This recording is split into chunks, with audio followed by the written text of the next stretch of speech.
ಏನಿ ಸಾರಾಯಿ ನಿಷೇಧ, ಸಾರಾಯಿ ಚಟದಿಂದ ನಮ್ಮ ಮನೆಗಳೆಲ್ಲ ನಮ್ಮ ಬದುಕು ಬೀದಿಗೆ ಬರ್ತಾ ಇದೆ ಅಂತ ಹೇಳಿದಂತ ಸಂದರ್ಭದಲ್ಲಿ ಅವರು ಕೂಡಲೇ ತೀರ್ಮಾನ ಮಾಡಿದ್ರು.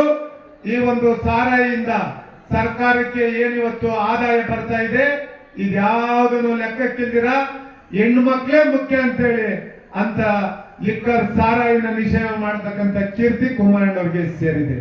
ಅಷ್ಟೇ ಅಲ್ಲ, ಅವರು ಹೆಣ್ಮಕ್ಳಿಗೆ ಸೈಕಲ್ ವಿತರಣೆ ಇರ್ಬೋದು.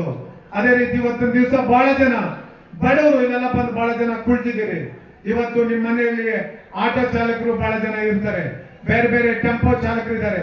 ಅವರೆಲ್ಲರೂ ಸಹ ಸಿಂಗಲ್ ನಂಬರ್ ಲಾಟ್ರಿ, ಆ ಲಾಟ್ರಿಯನ್ನ ಏನು ಇವತ್ತೊಂದು ದಿವಸ ಅದರಿಂದ ಬಹಳ ಜನ ಮನೆಗಳು ಸಂಸಾರಗಳು ಹಾಳಾಗ್ತಾ ಇದೆ ಅಂತೇಳಿ ಅಂತ ಲಾಟ್ರಿಯನ್ನು ನಿಷೇಧ ಮಾಡ್ತಕ್ಕಂಥ ಕೀರ್ತಿ ಸನ್ಮಾನ್ಯ ಕುಮಾರಣ್ಣವ್ರಿಗೆ ಸೇರುತ್ತೆ. ಅದೇ ರೀತಿ ನಾನಾ ಕೆಲಸಗಳನ್ನ ಈ ರೀತಿಯಂತ ಮಹಿಳೆಯರಿಗೆ ಅನುಕೂಲ ಆಗತಕ್ಕಂಥ ಕಾರ್ಯಕ್ರಮಗಳನ್ನ ಕುಮಾರಣ್ಣವರು ಅಧಿಕಾರಾವಧಿಯಲ್ಲಿ ಕೊಟ್ಟರು.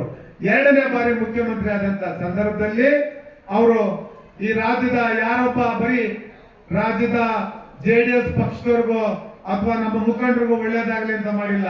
ಈ ರಾಜ್ಯದಲ್ಲಿ ರೈತ ಈ ದೇಶದ ಬೆನ್ನೆಲುಬು, ಅಂತ ರೈತರು ಉಳಿಬೇಕು ಅಂತೇಳಿ ಈ ರಾಜ್ಯದಲ್ಲಿ 14 ತಿಂಗಳು ಮುಖ್ಯಮಂತ್ರಿ ಆದಂತ ಸಂದರ್ಭದಲ್ಲಿ ಅವರು 25,000 ಕೋಟಿ ರೈತರ ಸಾಲವನ್ನು ಮನ್ನಾ ಮಾಡಿದಂತ ಕೀರ್ತಿ ಕುಮಾರಣ್ಣವ್ರಿಗೆ ಸೇರುತ್ತೆ.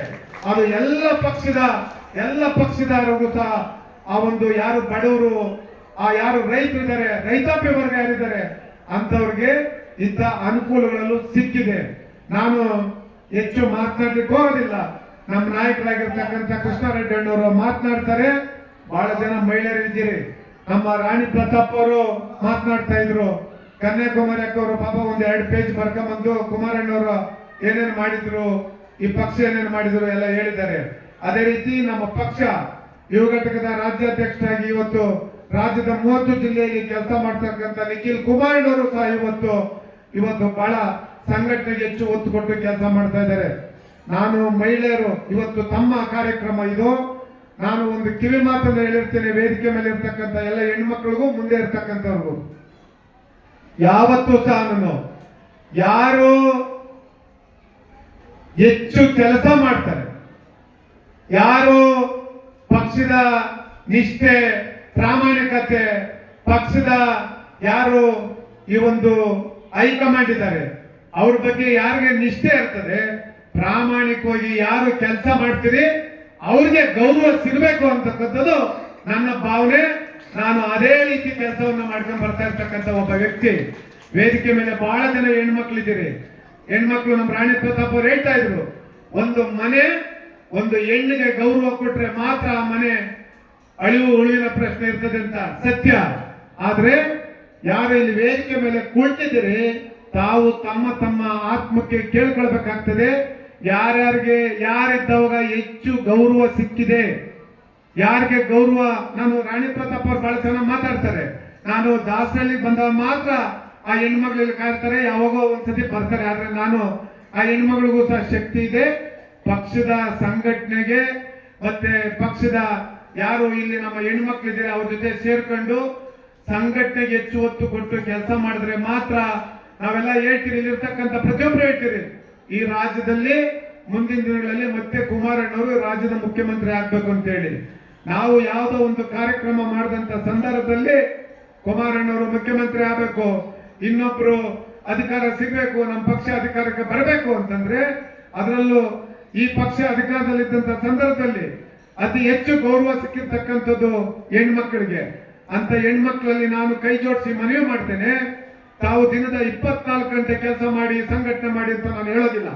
ಆದ್ರೆ ದಿನದ 1 ಗಂಟೆಗಳ ಕಾಲ ಈ ಪಕ್ಷ ಅಧಿಕಾರಕ್ಕೆ ಬರಬೇಕು, ಕುಮಾರಣ್ಣವರು ರಾಜ್ಯದ ಮುಖ್ಯಮಂತ್ರಿ ಆಗಬೇಕು ಅಂತಂದ್ರೆ ತಾವು ಈ ಪಕ್ಷ ಅಧಿಕಾರದಲ್ಲಿದ್ದಂತ ಸಂದರ್ಭದಲ್ಲಿ ಕುಮಾರಣ್ಣವರು ಈ ರಾಜ್ಯಕ್ಕೆ ಹೆಣ್ಮಕ್ಳಿಗೆ ಕೊಟ್ಟಿರ್ತಕ್ಕಂಥ ಕೊಡುಗೆಯನ್ನ ತಾವು ಅಕ್ಕಪಕ್ಕದ ಮನೆಗಳಲ್ಲಿ ತಾವು ಸಂಬಂಧಿಕರು ಹೋಗಿ ಪಕ್ಷದ ಸಂಘಟನೆಗೆ ಹೆಚ್ಚು ಒತ್ತು ಕೊಟ್ಟು ಕೆಲಸ ಮಾಡಿದ್ರೆ ಈ ರಾಜ್ಯದಲ್ಲಿ ಮತ್ತೊಮ್ಮೆ ಕುಮಾರಣ್ಣ ಮುಖ್ಯಮಂತ್ರಿ ಆಗ್ತಾರೆ, ಹೆಣ್ಣು ಮಕ್ಕಳಿಗೆ ಹೆಚ್ಚು ಗೌರವ ಸಿಗ್ತದೆ ಅಂತೇಳಿ ನಾನು ಈ ಸಂದರ್ಭದಲ್ಲಿ ಹೇಳ್ತೀನಿ.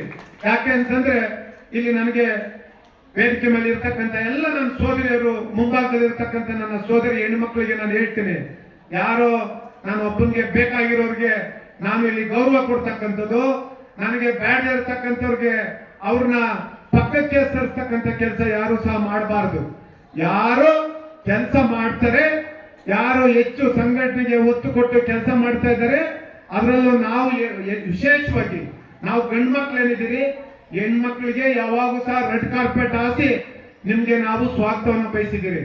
ಆದ್ರೆ ತಾವು ಹೆಣ್ಮಕ್ಳು ಏನಿದ್ದೀರಿ, ತಮ್ಮಲ್ಲೇ ಏನು ತಮ್ಮ ಭಿನ್ನಾಭಿಪ್ರಾಯಗಳಿದೆ, ತಮ್ಮ ಕಾಲನ್ನ ತಾವು ಹೆಣ್ಮಕ್ಳು ಇನ್ನೊಬ್ಬರ ಕಾಲನ್ನ ಎಳಿತಾ ಇದ್ದೀರಿ, ತಾವು ಇನ್ನೊಬ್ಬರನ್ನ ಪಕ್ಕಕ್ಕೆ ಸರಿಸ್ತಕ್ಕಂಥ ಕೆಲಸವನ್ನ ಮಾಡ್ತೀರಿ. ಆ ಕೆಲಸ ಮಾಡಬಾರ್ದು. ನಿಮಗೆ ಹೆಚ್ಚು ಗೌರವ ಸಿಗಬೇಕಾದ್ರೆ, ನಿಮ್ಗೆ ಮುಂದಿನ ದಿನಗಳಲ್ಲಿ ಅಧಿಕಾರ ಸಿಗ್ಬೇಕಾದ್ರೆ ಹೆಣ್ಮಕ್ಳು ಒಟ್ಟಾಗಿ ಒಗ್ಗಟ್ಟಾಗಿ ಒತ್ತಾಯಿ ಮಕ್ಕಳ ತರ ಕೆಲಸ ಮಾಡಿದ್ರೆ ಮಾತ್ರ ನಿಮಗೆ ಹೆಚ್ಚು ಗೌರವ ಸಿಗ್ತದೆ. ಬರೀ ಭಾಷಣಕ್ಕೆ ಮಾತ್ರ ಈ ಒಂದು ವೇದಿಕೆ ಮೇಲೆ 4 ಒಳ್ಳೆ ಮಾತುಗಳು ಮಾತಾಡಿ ಆಮೇಲೆ ನಿಮ್ಮ ಕಾಲನ್ನ ನೀವೇ ಹೇಳ್ಕೊಳ್ತಕ್ಕಂಥ ಕೆಲಸ ಮಾಡಿದ್ರೆ ಯಾವ ಹೆಣ್ಣು ಮಕ್ಕಳಿಗೂ ಒಳ್ಳೇದಾಗಲ್ಲ.